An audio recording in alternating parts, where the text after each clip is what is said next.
اعراض سے محبت کو بچاتے ہیں علی، منظور ہے شیعوں پہ نہ ہو سکتی ہے موت، پہلے ملک الموت کے آتے ہیں علی، نعرہ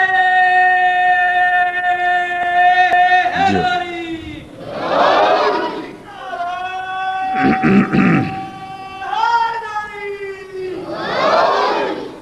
اعوذ باللہ من الشیطان اللعین الرجیم، بسم اللہ الرحمن الرحیم۔ الحمدللہ الذی ہدانا لہذا وما کننا لنہتدی لولا ان ہدانا اللہ،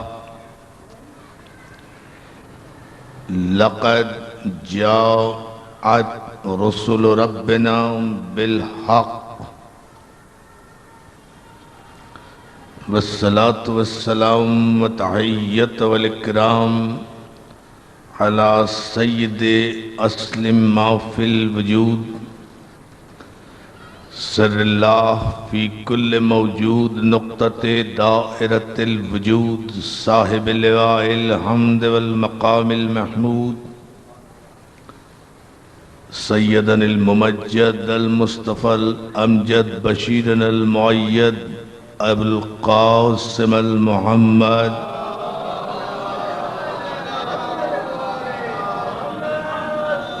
وآلہ الطیبین الطاہرین المعصومین المنتجبین المظلومین، ولعنۃ اللہ علی اعدائہم اجمعین من یومنا ھذا الی یوم الدین۔ اما بعد فقد قال حق سبحانہ وتعالی فی حدیث القصہ، ہم فاطمۃ و ابوہا و بالہا و بنوہا الصلوات۔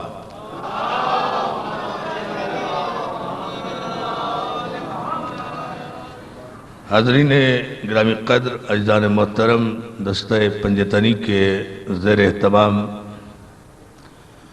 امام بارگاہ چہردہ معصومین میں یہ سالانہ عظیم الشان روایتی شب ماتم، جس کی اس نشست سے خطاب کی سعادت حاصل کر رہا ہوں، ہمارے دستہ پنجتنی کے یہ چھوٹے بچے اور نوجوان دوست لائق تحسین ہیں، اور وجہ اطمینان بھی ہمارے لیے کہ انہوں نے اپنے ماں باپ سے تربیت میں دولت نہیں مانگی، مودت اہل بیت مانگی۔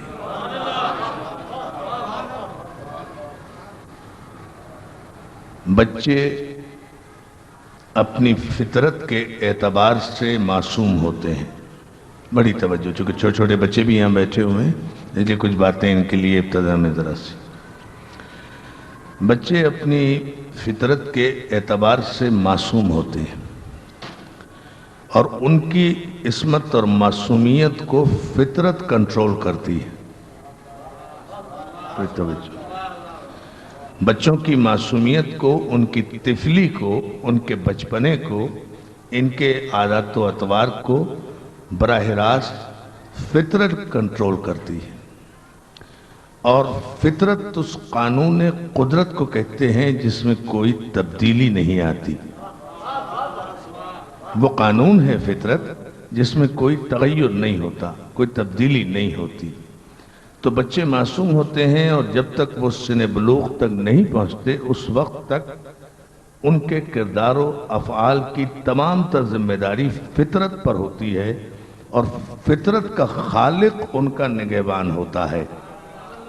اب اگر فطرت کا خالق، اب دیکھیں یہ چھوٹے سے بچے نے نعرہ حیدری لگایا، فطرت کا خالق اگر معصوم بچوں کو دستہ پنجتنی بنا کر مجلس حسین برپا کرنے کا انعام عطا فرمائے، تو پھر تسلیم کرنا پڑے گا نا کہ غم حسین عادت نہیں ہے، فطرت ہے۔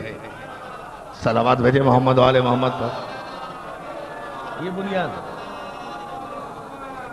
ان چھوٹے چھوٹے بچوں کا یہ غم حسین کرنا، یہ گلی گلی کوچے کوچے چھوٹے چھوٹے بچے، معصوم بچے حسین حسین کی جو آوازیں بلند کر رہے ہیں، ان کا آوازیں بلند کرنا اس بات کی علامت ہے کہ فطرت یہ چاہتی ہے کہ غم حسین برپا ہو۔ تو غم حسین فطرت ہوا معصوم کی، بڑی توجہ جان محترم، بہت توجہ۔ اور اس غم کی براہ راست جو کنٹرولنگ اتھارٹی ہے وہ ہے اللہ کی ذات۔ تو حسین کا غم فطرت ہے، عادت نہیں ہے۔ حالات و واقعات کے تغیر اور تبدل سے اور ظلم و جبر کی وحشت خیز ہواؤں سے آپ انسانوں کی عادت تو بدل سکتے ہیں، فطرت نہیں بدل سکتے۔ صلوات بھیجے محمد والے محمد پر، عادتیں بدلی جا سکتی ہیں، عادت بدل سکتی ہے، عادت میں تبدیلی آ سکتی ہے۔ حالات و واقعات کے تحت آدمی بہت سی عادتیں اپناتا ہے، بہت سی عادتیں چھوڑ دیتا ہے، چونکہ عادت ہے۔ توجہ ہے نا عزیزان محترم، وہ اس کا ماحول، اس کی سوسائٹی، اس کا اٹھنا بیٹھنا اسے مختلف عادتوں میں مبتلا کرتا ہے۔ اور پھر جب وہ مضر عادتیں صحت کے لیے یا معاشرے کے لیے یا خاندان کے لیے یا ماں باپ کے لیے یا سوسائٹی کے لیے یا ماحول کے لیے یا زندگی کے لیے مضر ہو جائیں تو بالآخر انہیں چھوڑنا پڑتا ہے، اور انسان جبراً چھوڑ دیتا ہے۔ ساری زندگی سگریٹ پینا عادت ہے، لیکن ایک لمحہ ایسا آتا ہے کہ ڈاکٹر ایڈوائز کرتے ہیں کہ تمہاری صحت کے لیے اب سگریٹ پینا مضر ہے، چھوڑ دو۔ تو 50-60 برس سے سگریٹ پیتا ہوا آدمی اپنی صحت کی خاطر جبر کر کے سگریٹ کی عادت کو ترک کر دیتا، بڑی توجہ رکھنا ہے جوڑ، سگریٹ کی عادت کو ترک کر دیتا ہے۔ توجہ ہے نا آپ کی؟ اس لیے کہ سگریٹ پینا اس کی عادت میں شامل ہے، فطرت میں شامل نہیں ہے۔ تو سگریٹ پینا وہ ڈاکٹر کے کہنے پر چھوڑ دے گا، لیکن پانی پینا نہیں چھوڑے گا، اس لیے کہ پانی عادت نہیں ہے، فطرت ہے۔ صلوات بھیجے نا محمد والے محمد۔ بہت توجہ، یہ ہے بنیادی نقطہ نگاہ اس پر۔ سگریٹ پینا یہ عادت ہوئی، لیکن پانی پینا یہ فطرت ہے۔ مرتے دم تک آخری لمحے میں بھی مرنے والے کی بھی خواہش ہوتی ہے کہ اس کے منہ میں پانی کا ایک قطرہ ٹپکا دیا جائے، اور اعزہ اور احباب بھی چاہتے ہیں کہ اس کے منہ میں ایک پانی کا قطرہ ٹپکا دیا جائے۔ تو یعنی تسلیم کرنا پڑے گا کہ جو فطرت ہے وہ کبھی تبدیل نہیں ہوا کرتی، عادت تبدیل ہوا کرتی ہے۔ تو غم حسین کو پروردگار عالم نے فطرت میں داخل کیا گیا ہے۔ اب فطرت کو کبھی کبھی عادتیں خراب کرنے کی کوشش کرتی ہیں، بڑی توجہ اس جملے پر ہے جان محترم۔ فطرت کو عادتیں اور ماحول کبھی کبھی خراب کرنے کی کوشش کرتی ہیں، لیکن وہ کبھی بھی اپنی اس مذموم کوشش میں اس لیے کامیاب نہیں ہوتی کہ فطرت اس حقیقت الہیہ کا نام ہے جس میں کبھی کوئی تغیر واقع نہ ہو۔ فطرت کو وقتی طور پر مس گائیڈ تو کیا جا سکتا ہے، لیکن ہمیشہ کے لیے راہ مستقیم سے بھٹکایا نہیں جا سکتا۔ فطرت بالکل الاسٹک کی طرح سے ہوتی ہے کہ اسے کھینچ کر بڑا کر دیا جائے، جب تک دونوں سرے موجود دو آدمیوں کے ہاتھوں میں ہیں وہ لمبی ہوتی جائے گی، لیکن اس کی فطرت میں لمبا ہونا نہیں ہے۔ جہاں ایک سرا ہاتھ سے چھوٹے گا وہ واپس لوٹ کر اسی منزل پر آ جائے گی جو اس کی۔ صلوات بھیجے محمد آل محمد پر۔ اب آپ اس فکر کو سمجھیں، یہ میرے چھوٹے چھوٹے بچے خاص طور سے اس مرحلے کو غور فرمائیں، تو پھر وہ اسی مرحلے پر پہنچے گی، اس لیے کہ فطرت میں یہ فطری جنبہ اور اس کی جبلت میں یہ بات شامل ہے کہ اسے لمبا نہیں ہونا ہے، اسے کھینچتان کے آپ لمبا کر دیں، لیکن اس کی حقیقت اتنی ہی ہے، وہ وہی پہنچے گی جب بھی اسے موقع ملے گا، اور ضرورت سے زیادہ اس کی کھینچتان کریں گے تو وہ ٹوٹ جائے گی۔ تو معلوم یہ ہوا کہ غم حسین چونکہ قدرت نے فطرت بنایا ہے، بڑی توجہ جان محترم، غم حسین فطرت بنایا، اب ملت اسلامیہ کو طے کرنا چاہیے، ہمارا شکر گزار ہونا چاہیے، ہمارا احسان مند ہونا چاہیے، نہ شکر گزار ہو نہ احسان مند ہو، کم از کم خاموش تو رہو کہ غم حسین جو فطرت میں شامل ہے، اسی غم کو خدا نے فطرت قرار دیا، اور جس دین کے حوالے سے تم غم حسین کو، عزاداری کو، ماتم کو، مجلس کو، شبداری کو خلاف فطرت قرار دے رہے ہو، وہ دین اسلام بھی تو عین فطرت ہے، تو پھر تسلیم کرنا پڑے گا کہ غم حسین دین ہے، دین فطرت ہے، فطرت اسلام ہے۔ توجہ ہے نا؟ صلوات میرے بابا سے بلند، یہ ہے کلیہ اور قاعدہ۔ بابا سے بلند صلوات بھیج دیں محمد و آل محمد۔ توجہ ہے نا دوستو؟ اچھا، اب مسئلہ یہ نہیں ہے عزیزان محترم، یہ متفقہ مسئلہ ملت اسلامیہ کا کہ ان الدین عند اللہ الاسلام، اللہ کے نزدیک دین فطرت اسلام ہے، فطری دین ہے۔ یہ غیر فطری، اس کا نہ کوئی قانون ہے، نہ اس کا کوئی اصول ہے، نہ اس کے فرامین، غیر فطری نہیں ہے، عین فطرت کے مطابق ہے۔ اب فطرت کی آواز میں آپ کو بتاؤں، فطرت کسے کہتے ہیں؟ بچے سمجھیں اس بات کو، خاص طور سے بزرگ مجھ سے بہتر جانتے ہیں۔ فطرت کی آواز ہے کہ سچ بولنا اچھی بات ہے، جھوٹ بولنا بری بات ہے۔ یہ عادت کی آواز نہیں، فطرت کی آواز ہے۔ چوری کرنا بری بات ہے، یہ فطرت کی آواز ہے۔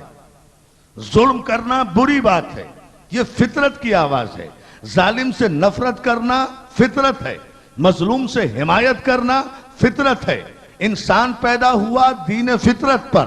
اب اگر کوئی انسان اگر اپنے آپ کو انسان بھی کہے اور ظالم سے نفرت بھی نہ کرے تو پھر وہ اپنی پیدائش سے بغاوت کر رہا ہے۔ توجہ ہے، توجہ ہے، صلوات بھیجیں نا محمد علیہ محمد پر۔ ذرا سوچیں مسئلے کو۔ جیتے رہو بیٹا، یہ ہے بنیادی نقطہ نگاہ۔ انسان پیدا ہوا فطرت پر، کل مولود یولد علی فطرت الاسلام، ہر بچہ فطرت اسلام پر پیدا ہوتا ہے، فطرت پر، فطرت سے علیحدہ نہیں پیدا ہوا، ہر بچہ فطرت اسلام پر پیدا ہوتا ہے، اور پھر اس کے پالنے والے، اس کے پرورش کرنے والے، اس کے تربیت کرنے والے، اس کا ماحول، اس کا معاشرہ، اس کی آغوش تربیت کرنے والے، اسے سینے پر سلانے والے، اسے کاندھے پر بٹھانے والے، اسے کلیجے سے لگانے والے، اسے چادر میں لینے والے، اسے اپنی آغوش میں پالنے والے اپنے جیسا بنا دیتے ہیں، اپنے جیسا بنا دیتے ہیں۔ یہ دیکھیں عدل الہی ہے کہ اس نے کسی بچے کی فطرت میں کفر داخل نہیں کیا تاکہ قیامت کے دن انسان یہ نہ کہہ سکے کہ پروردگار تو نے تو میری تخلیق ہی میں کفر رکھ دیا تھا، میں جوان ہو کر اسلام کیسے قبول کر لیتا۔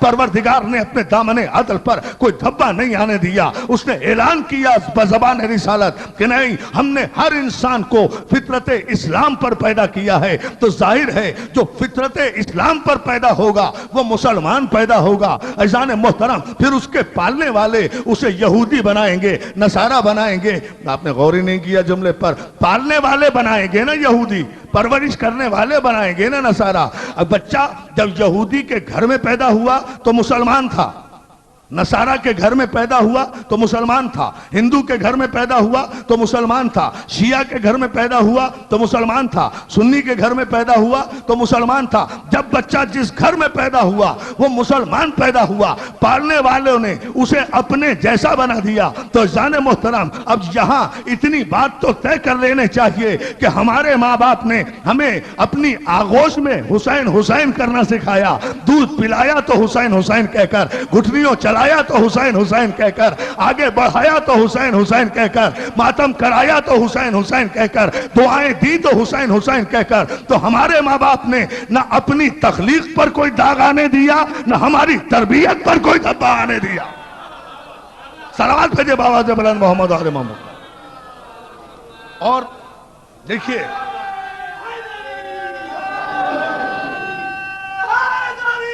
جو سلامت رہو، مولا سلامت رکھے، یا علی مدد کہنے والوں کو صلوات بھیجیں۔ اتنا ہی مل کر بابا سے بلند صلوات بھیج دیں۔ یہ ہے مزاج فطرت کا عزیزان محترم. اور ہمارے جب یہ چھوٹے چھوٹے بچے علم لے کر نکلتے ہیں تو تسلیم کرنا پڑے گا کہ پیدا ہوئے تھے مسلمان، ماں باپ نے اپنے جیسا بنایا. ہائے ہائے ہائے، نہیں ابھی آپ نے غور نہیں کیا اس جملے پر، ذرا سا غور کریں. چونکہ میں بہت نچلی سطح پر گفتگو کر رہا ہوں چھوٹے بچوں کو سمجھانے کے لیے اس مجلس کی خصوصیت کے اعتبار سے، اور وہ یہ ہے کہ فطرت کا ایک دوسرا اظہار کیا ہے کہ ساری کائنات میں ہزاروں قسم کی مخلوقات ہیں، لیکن کسی جانور کا بچہ، کسی حیوان کا بچہ، کسی درندے کا بچہ روتا ہوا نہیں پیدا ہوتا. بہت توجہ بہت توجہ اس جملے پر. کسی حیوان کے بچے کو روتا ہوا پیدا ہوتے ہوئے نہیں دیکھا آپ نے. درندے کا بچہ پیدائش میں روتا نہیں ہے. کسی حیوان کا، جانور کا بچہ روتا ہوا پیدا نہیں ہوتا.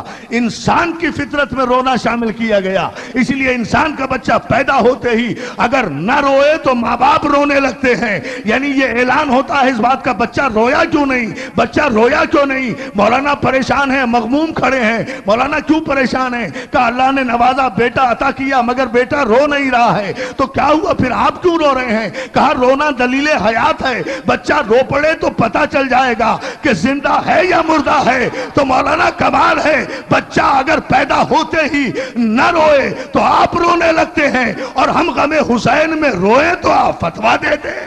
توجہ ہے نا جان محترم؟ ذرا زندگی کے صلوات. نعرہ حیدری! نہیں اس سے بڑا نعرہ تو مجھے اکیلے نے لگایا ہے بھائی، پوری طاقت سے.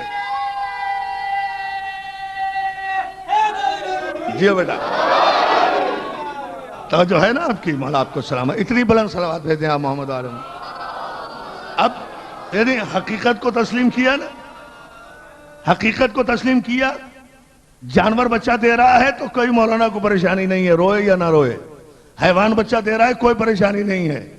درندہ بچہ پیدا کر رہا ہے، کوئی پریشانی نہیں ہے. لیکن انسان کا بچہ پیدا ہو کر اگر نہ روئے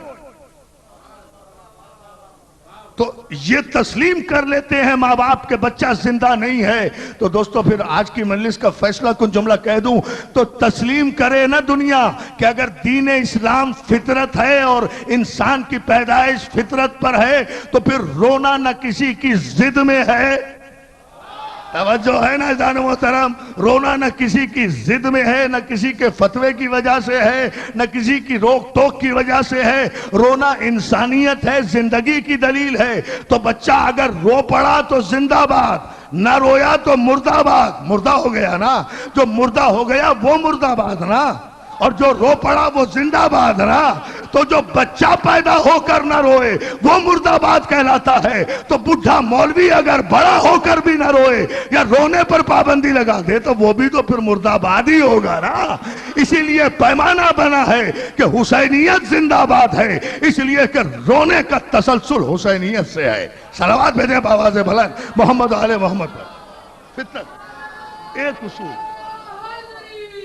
اللہ کا نیچر کا ایک اصول ہے، قانون ہے قدرت کا، اور اس قانون سے بغاوت آپ کر کیسے سکتے ہیں؟ یا تو یہ کہیں کہ نہیں رونا ہی نہیں چاہیے کبھی، یا تو زندگی میں کبھی نہ رو، تب تو حسین کو بھی نہ رو. اور اگر زندگی ثابت کرنے کے لیے رونا ضروری ہے کہ زندہ ہو بھی یا نہیں، پیدا ہوتے ہی رونا، آپ نے غور ہی نہیں فرمایا جان محترم. بھائی بچہ جب پیدا ہوتا ہے، یہ چھوٹے بچے جب پیدا ہوئے، ہم جب پیدا ہوئے تو ہم پر نماز واجب نہیں تھی، روزہ واجب نہیں تھا، حج واجب نہیں تھا. یہ بالغ ہونے کے بعد ہم پر فرض ہوئے ہیں ساری عبادتیں. لیکن رونا ہم پر پیدا ہوتے ہی فرض ہو گیا، اس لیے کہ دلیل حیات ہے. تو فطرت اس قانون کو کہتے ہیں جو شریعت سے بھی ماورا ہوتی ہے. صلوات بھیجیں بآواز بلند محمد. غور فرمائیں عزیزان محترم، اللہ آپ کو سلامت رکھے.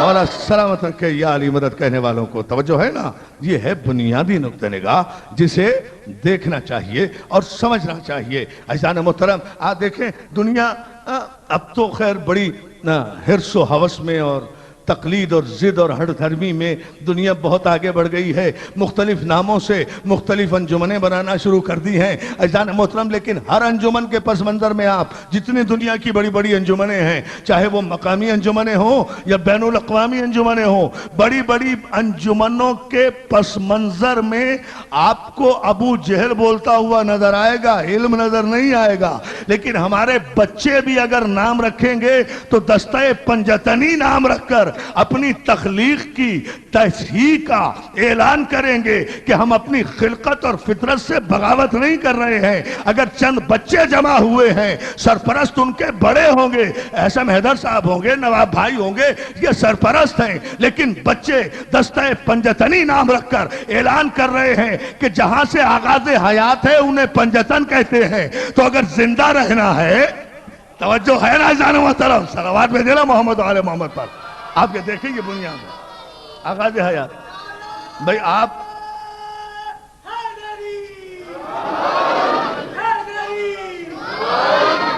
ہر شب جمعہ میں حدیث قصہ میں کیا پڑھتے ہیں؟ حدیث قصہ میں یہی پڑھتے ہیں نا کہ پروردگار ارشاد فرماتا ہے اپنے فرشتوں سے کہ میں آسمان کو پیدا نہ کرتا، میں زمین کو پیدا نہ کرتا، میں چاند کو روشنی نہ دیتا، میں سورج کو ضیاء نہ دیتا، میں کچھ بھی نہ کرتا اگر یہ خمسہ نجبہ نہ ہوتے، یہ پنجتن نہ ہوتے۔ تو یہ ساری کائنات خلق ہوئی ان پنجتن کے لیے، یہ ساری کائنات خلق ہوئی۔ بھئی آسمان، زمین، چاند، سورج، ستارے، جن، انس، ملک، حور، یہ جو بھی خلق ہوئے یہ ان پنجتن کے صدقے میں خلق ہوئے نا۔ تو جن کے صدقے میں خلق ہوئے تسلیم کرو کہ وہ پہلے ہیں، جو خلق ہوئے وہ بعد میں ہیں۔ تو اب شرافت صدقہ یہ ہے کہ جن کا صدقہ ہو، توجہ ہے نا عزیزان محترم، صلوات بھیجے بابا دے بلند محمد آلہ محمد، جن کا مولا آپ کو سلامت رکھے، جن کا صدقہ ہو ان سے وفاداری رکھو۔ یہ پوری کائنات خلق ہوئی ان خمسہ نجبہ کے صدقے میں، ان پنجتن پاک کے صدقے میں۔ اور یہ پنجتن پاک کیسے اللہ کا شاہکار ہیں؟ اتنے اللہ کے عظیم شاہکار ہیں کہ اگر چادر کے نیچے ایک جگہ یہ پانچوں اکٹھے ہو جائیں تو روزمرہ ان کے دروازے پر سلام کے لیے آنے والے فرشتے بھی پہچان نہیں سکتے کہ ان میں فاطمہ کون ہے، علی کون ہے، حسن کون ہے، حسین کون ہے، محمد کون ہے۔ انہیں سوال کرنا پڑتا ہے اپنے پروردگار سے، پالنے والے کون ہیں یہ چادر کے نیچے جن پر تو درود کی بارشیں کر رہا ہے، رحمتوں کی بارشیں کر رہا ہے؟ تو اللہ کو آئیڈنٹیفائی کر کے بتانا پڑتا ہے کہ ہم فاطمتو و ابوہا و بالوہا و بنوہا، اس میں فاطمہ ہے، یہ فاطمہ کا باپ ہے، یہ فاطمہ کا شوہر ہے، یہ فاطمہ کا حسن ہے، یہ فاطمہ کے حسین ہے۔ تو اب ذرا آپ اندازہ تو فرمائیے عزیزان محترم کہ اگر یہ پنجتن پاک ایک چادر میں اکٹھے ہو جائیں تو فرشتوں جیسی نوری مخلوق جو تقرب الہی میں رہتی ہے، ان کو اکٹھا دیکھ کر وہ نہیں پہچان سکتی کہ پہلا محمد کون ہے اور دوسرا محمد کون ہے اور تیسرا محمد کون ہے۔ تو تاریخ کا یہ جاہل مورخ جو بادشاہوں کے چشم و ابرو کے اشاروں پر بددیانت تاریخ مورخ مرتب کرتا ہے، یہ جاہل مورخ کیسے تمیز کر سکے گا کہ علی کون ہے، معاویہ کون ہے؟ توجہ ہے نا عزیزان محترم، اندازہ تو فرمائیے نا۔ یا علی یا علی، مولا سلامت رکھے، صلوات بھیجے بابا سے بلند محمد علیہ وسلم۔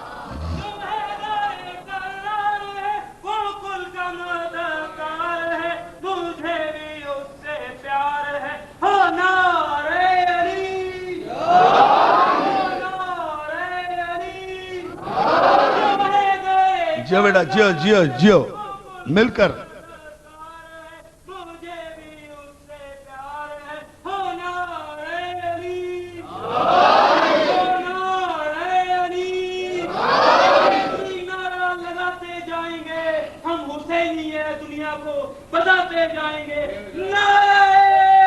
دونوں ہاتھ بلند کر کے پوری طاقت سے حیدری علیم مولا۔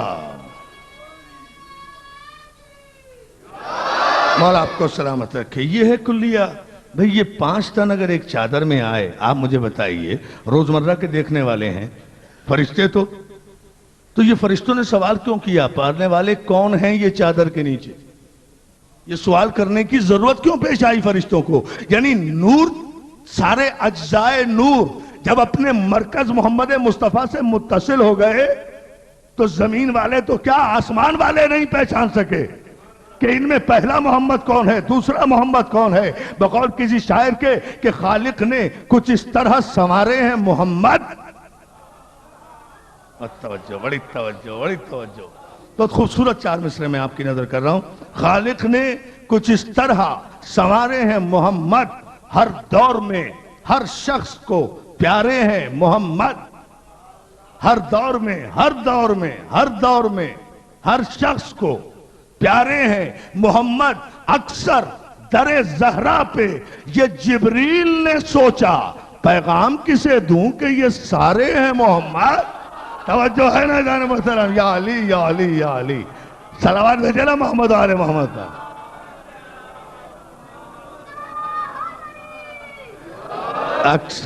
اکثر در زہرا پہ یہ جبریل نے سوچا، پیغام کسے دوں کہ یہ سارے ہیں محمد۔ بس یہی مسئلہ ہے دوستو، چونکہ یہ سارے محمد ہیں نا، اس لیے محمد مصطفیٰ نے اہتمام کیا تاکہ پہچانا جا سکے کہ پہلا محمد کون ہے۔ اس لیے کہ صورت میں محمد، سیرت میں سارے محمد، علم میں سارے محمد، علم میں سارے محمد، عبادت میں سارے محمد، شجاعت میں سارے محمد، سیادت میں سارے محمد، نجابت میں سارے محمد، طہارت میں سارے محمد، صداقت میں سارے محمد، سیادت میں سارے محمد، تقوی میں سارے محمد، پرہیزگاری میں سارے محمد، عبادت میں سارے محمد، صورت و سیرت میں سارے محمد، کردار میں سارے محمد، علم میں سارے محمد، عمل میں سارے محمد، تقوی میں سارے محمد، متقی ایسے کہ میرا اول بھی محمد، میرا اوسط بھی محمد، میرا آخر بھی محمد، ہم کل کے کل محمد۔ بھئی پہلے محمد کی نمازیں اتنی کہ پروردگار کو سورہ مزمل نازل کرنا پڑ گیا کہ یا ایھا المزمل قم اللیل الا قلیلا، اے مزمل، اے کملی اوڑھنے والے ذرا نماز میں کم کھڑے رہا کرو۔ پہلا اتنا بڑا نمازی، دوسرا محمد علی اتنا بڑا نمازی کہ کوئی رات ایسی نہیں گزری جس میں 1000 سجدے نہ کیے ہوں۔ فاطمہ زہرا وہ محمد کہ جس کا چکی پیسنا بھی عبادت میں شمار کیا جاتا ہے۔ حسن مصطفیٰ ایسا نمازی، حسن مصطفیٰ ایسا نمازی، بات دستہ پنجتنی کی ہے نا، حسن مصطفیٰ ایسا نمازی کہ جس نے 22 سے زیادہ حج پیادہ پا کیے ہیں، جس کی زندگی عبادت سے ایسی منسوب ہو۔ حسین ایسا نمازی کہ جس کے سجدے پر 1,24,000 پیغمبروں کی نبوتوں کے تاج ٹھہرے ہوئے ہوں، اس کی عبادت کے تو کیا کہنے، اس کی اب شعر میں پڑھ رہا ہوں سن لینا تم، اس کی عبادت کے تو کیا کہنے۔ بقول استاد قمر جلالوی کے کہ روا روی میں وہ سجدہ کیا، دم آخر نماز جاتی تھی دنیا سے، روک لی تو نے۔ توجہ ہے نا، وہ اس کا سجدہ ایسا روا روی میں۔ مولا آپ کو سلامت رکھے، تا حد نظر مولا اس بستی پر اپنی رحمتیں برکتیں نازل کرے، اس سادات کی اس عظیم بستی پر اپنی رحمتیں اور برکتیں مولا نازل کرے کہ یہاں گھر گھر سے عزاداری کی آوازیں آ رہی ہیں، گھر گھر سے یا حسین کی آوازیں آ رہی ہیں۔ نماز جاتی تھی دنیا سے، روک لی تو نے۔ جو ہمیشہ کے لیے رخصت ہوتی ہوئی نماز کو زمین پر روک کر قیامت تک تکبیر کی آوازیں مسجدوں کے میناروں سے بلند کرا دے، مصطفیٰ کی شریعت میں اسے حسین کہتے ہیں، اور خواجہ اجمیر کی طریقت میں اسے دین کہتے ہیں۔ توجہ ہے نا، صلوات بھیجے محمد آل محمد پر۔ اسے طریقت اور شریعت، ذرا سا بڑا اہم جملہ ہے یہ آج کی تقریر کا، مصطفیٰ کی شریعت میں اسے حسین کہتے ہیں اور خواجہ اجمیر کی طریقت میں اسے دین کہتے ہیں۔ بھئی آدم دین نہیں تھے، دین لانے والے تھے۔ نوح دین نہیں تھے، دین لانے والے تھے۔ ابراہیم دین نہیں تھے، دین لانے والے تھے۔ اسماعیل دین نہیں تھے، دین لانے والے تھے۔ ساری کائنات آدم و عالم میں پہلا اور آخری انسان ہے ابو طالب کا پوتا حسین، کہ جسے تاریخ کے ذہین ترین انسانوں کو جب کوئی لفظ نہیں ملا تو چیخ کر کہا دین ہست حسین۔ بس ختم ہے کہ دین ہی حسین ہے، اور دین کیا ہے؟ فطرت ہے، اور فطرت کیا ہے؟ رونا ہے۔ صلوات ہے جناب محمد آل محمد پر۔ بات پھر وہیں آ رہی ہے اسی نیچر پر۔ اب چونکہ میرا بیٹا جیو جیو جیو حیدری، مولا سلامت رکھے. اور جو دوستو، ہم ان مجلسوں کے ذریعے، یہ مجلسیں ضیاء وقت نہیں ہیں. یہ مجلسیں یہ نہیں ہے کہ ایام ازا آ گئے اور شب داری ہم کر رہے ہیں، کوئی جمعرات آ گئی. یہ مجلسیں مسلسل سبق ہیں، ریہرسل ہیں، مسلسل امانتیں جیسے ہمارے بزرگوں نے ہم تک پہنچائی، ہم ان بچوں تک پہنچا رہے ہیں. اور انہی بچوں میں سے کوئی خوش نصیب ہوگا نا، ہمارے انہی بچوں میں سے. سنو سنو میرے بزرگوں، میں بڑا عجیب جملہ کہہ رہا ہوں. انہی ہمارے خوش نصیب بچوں میں سے کوئی بچہ ہوگا جو اس عزاداری کے حقیقی وارث سرکار زمانہ کے حضور یہ فرش عزا بھی پیش کرے گا، یہ شب ماتم بھی پیش کرے گا، یہ شب داری بھی پیش کرے گا، یہ نوحہ بھی پیش کرے گا، یہ زنجیر بھی پیش کرے گا، یہ ماتم بھی پیش کرے گا. مولا ہمارے بزرگوں نے ہم تک پہنچائی، آج ہمیں یہ سعادت مل رہی ہے کہ ہم امانت کو اصل وارث تک پہنچا رہے ہیں. اس لیے عزاداری کرنے دیا کرو، عزاداری کی حوصلہ افزائی کیا کرو، بچوں کی حوصلہ شکنی نہ کیا کرو، نوجوانوں کی حوصلہ افزائی کیا کرو.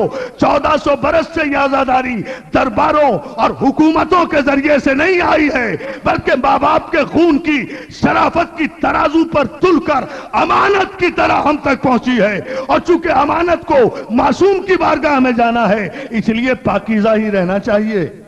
صلوات بھیجیں محمد و آل محمد پر. بھئی ہمارا ہی کوئی بچہ ہوگا ان حالات.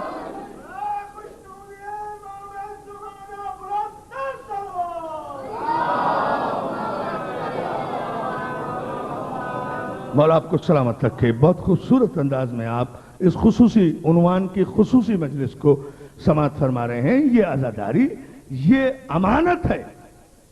اور پھر پہلا محمد اتنا عبادت گزار، اب میں جملہ جو کہنا چاہ رہا تھا، دوسرا محمد اتنا عبادت گزار، تیسرا محمد ایسا عبادت. میرے پہلے امام سے لے کر میرے آخری امام تک کون سا ہے جو عبادت میں کسی اعتبار سے کم ہوگا؟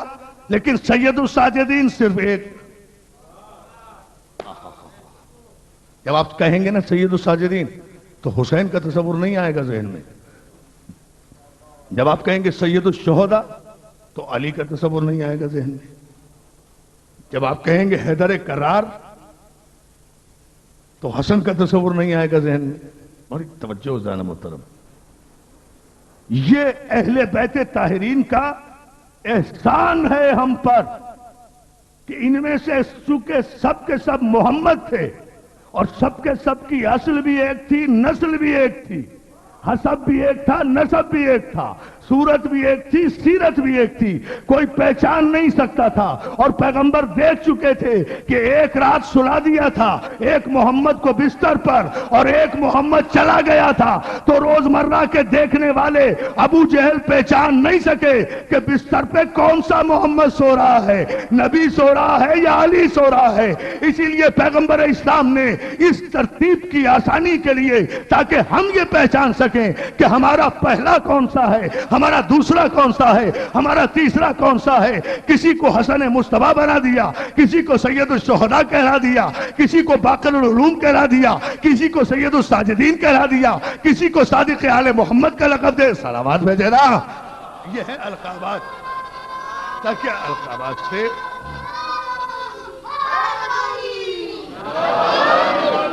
ہم القابات سے یہ پہچان سکیں کہ ہم اپنے چھٹے محمد پر گفتگو کر رہے ہیں یا پانچویں محمد پر. دوستو، میں ایک چیلنج کرتا ہوں ان بچوں کی طرف سے، بالکل چونکہ بچوں کی مجلس ہے، میں بالکل اسی انداز سے پڑھ بھی رہا ہوں. ان بچوں کی طرف سے ساری دنیا کو ایک چیلنج کرتا ہوں، اور سارے میرے بزرگ اپنے بچوں کی تربیت پر ناز کریں، فخر کریں. مولا سلامت رکھے ان کی آغوش ہے تربیت کو، ان بچوں پر فخر کریں. ان کی طرف سے چیلنج کر رہا ہوں، یہ مجلس کا صدقہ ہے، یہ صرف مجلس کا صدقہ ہے. دنیا کے صرف 4 امام ہیں.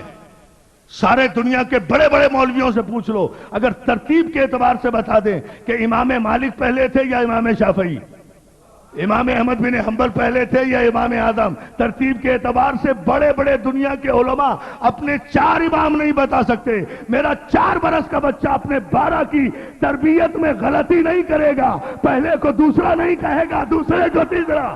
نعرہ حیدری. یہ ہے تربیت کا، یہ ہے دانش کا دا. صلوات بھیج دیں 12 اماموں کی بات. صلوات کوئی اس میں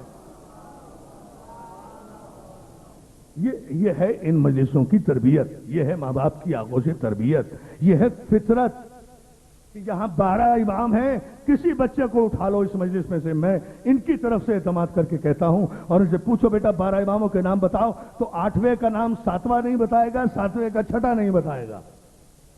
توجہ ہے نا، یہ ہے تربیت، اس مجلس کی تربیت ہے، اس آغوش تربیت کا کمال ہے، اس غم حسین کے مدرسے کی یہ نعمت ہے کہ ہمارے بچے بھی جانتے ہیں کہ ہمارا پہلا کون سا ہے، ہمارا چھٹا کون سا ہے، انہیں پتا ہے۔ عزیزان محترم، حالانکہ جتنی عزیزان محترم غلط فہمیاں ہمارے اماموں کے درمیان ہو سکتی تھیں، اتنے دوسروں کے یہاں نہیں ہیں، اس لیے کہ دوسروں کے 4 امام ہیں، کسی کا باپ کوئی اور ہے، کسی کا قبیلہ کوئی اور ہے، کسی کی قوم کوئی اور ہے، کسی کا استاد کوئی اور ہے، کسی کا مدرسہ کوئی اور ہے، کسی کا شاگرد کوئی اور ہے، کسی کا استاد کوئی اور ہے، لیکن میرے 12 امام وہ ہیں کہ جن کا حسب بھی ایک ہے، نسب بھی ایک، عدم بھی ایک، وجود بھی ایک، نور بھی ایک، ظہور بھی ایک، باپ بھی ایک، دادا بھی ایک، اصل بھی ایک، نسل بھی ایک، بس جن کی اصل اور نسل کی کڑی کہیں سے ٹوٹی ہوئی نہ ہو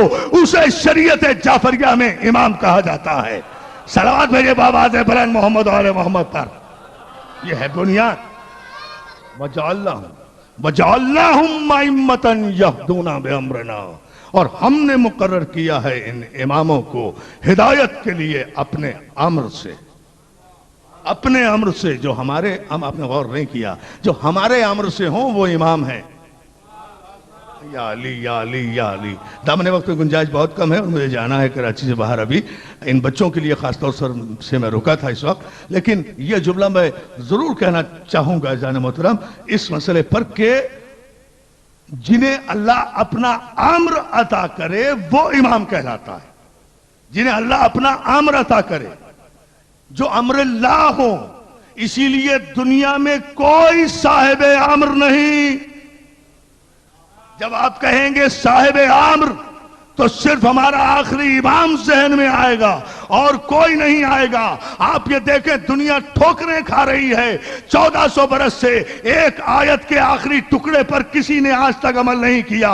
یا ایھا الذین آمنوا اطیعوا اللہ واطیعوا الرسول واولی الامر منکم، اے صاحبان ایمان اللہ کی اطاعت کرو، رسول کی اطاعت کرو اور اولی الامر کی اطاعت کرو۔ ہر بادشاہ کو اولی الامر مانتے رہے، ہر حکمران کو اولی الامر مانتے رہے، ہر صاحبان اقتدار کو اولی الامر مانتے رہے، مگر جب وہ مر گیا پھر پریشانی ہوئی، اب کسے اولی الامر مانے؟ پھر وہ مر گیا پھر پریشانی ہوئی، اب کسے اولی الامر مانے؟ بھائی اللہ کی اطاعت ہے، رسول کی اطاعت ہے، جیسی رسول کی اطاعت ہے ویسی ہی تو اولی الامر کی اطاعت ہے۔ ہم کسی پر پابندی نہیں لگاتے، جو چاہے جسے چاہے اپنا اولی الامر بناؤ۔ جس بادشاہ کو، جس حکمران کو بھی اپنا اولی الامر بنانا چاہتے ہو، کم از کم ہماری طرح اتنی ماں باپ کی عطا کردہ جرات تو لے کر آؤ کہ جسے اولی الامر بنا رہے ہو اس کا لا الہ الا اللہ اور محمد رسول اللہ کے ساتھ تیسرے کلمے میں نام تو لو۔ توجہ ہے نا عزیزان محترم؟ یہ فلسفہ۔ صلوات بھیجے بآواز بلند۔ خیر بیٹا ذرا غور کریں اس جملے پر، بھائی اولی الامر ہے نا؟ بھائی ٹھیک ہے، ہمیں کوئی اعتراض نہیں ہے، دنیا جسے چاہے اولی الامر بنائے۔ اللہ تو یہ کہہ رہا ہے ایمان لاؤ، اطاعت کرو، کس کی؟ اللہ کی، رسول کی، اولی الامر کی۔ جو بھی اولی الامر ہے اس کی اطاعت کرو۔ اطاعت نام ہے اظہار کا، جس کی اطاعت کر رہے ہو اس کا اظہار بھی کرو نا۔ اللہ کی اطاعت کر رہے ہیں تو کہہ رہے ہیں نا لا الہ الا اللہ، رسول کی اطاعت کر رہے ہیں تو کہہ رہے ہیں نا محمد رسول اللہ۔ تو اگر اطاعتیں 2 ہیں تو کلمہ اور اذان 2 پر روک دو، اور اگر قرآن میں اطاعتیں 3 ہیں تو آیت کو منقطع کرنے کا حق تاریخ میں کسی مولوی مفتی کو نہیں دیا گیا۔ توجہ ہے نا عزیزان محترم؟ نہیں تو پھر ہمارے جیسا کلیجہ لے کر آؤ جو 1400 برس سے یقین کے ساتھ صرف ہم ہیں جو قرآن کی آیت پر، میرے بچوں اس بات کو نوٹ کر کے جانا، تقریر کا آخری جملہ ہے کہ یہ صرف ہم ہیں کہ اپنی اولادوں کو نسلوں میں امانت کے طور پر ہم قرآن کی اس آیت پر عملی طور پر ڈیمونسٹریٹ کر رہے ہیں 5 وقت کی نمازوں میں کہ یا ایھا الذین آمنوا